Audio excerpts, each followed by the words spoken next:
বঙ্গ সম্মানকে কেন্দ্র করে তৈরি হলো বিতর্ক।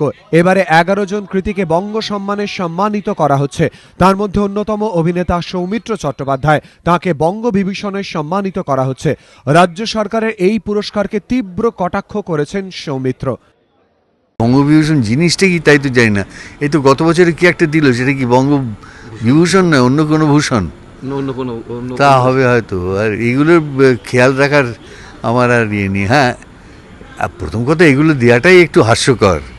আমি বাঙালির প্রিয় অভিনেতা, এটা আমার কাছে এইটাই সব থেকে বড় পুরস্কার।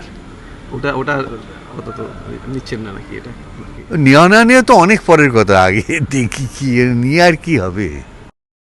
বঙ্গবিভূষণ সম্মানে সম্মানিত করা হচ্ছে ভারতীয় ক্রিকেট দলের প্রাক্তন অধিনায়ক সৌরভ গঙ্গোপাধ্যায়কেও। তার প্রতিক্রিয়া, বেটার লেট দ্যান নেভার। ধন্যবাদ রাজ্য সরকারকে এই অ্যাওয়ার্ডটার জন্য।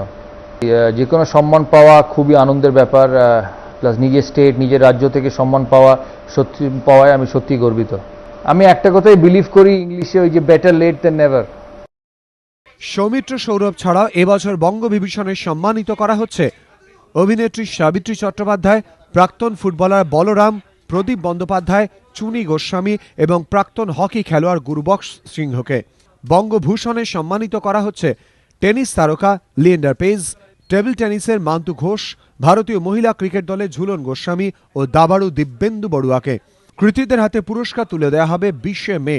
মনোজিৎ সরকার ও কুন্তল চক্রবর্তী, এবিপি আনন্দ, কলকাতা।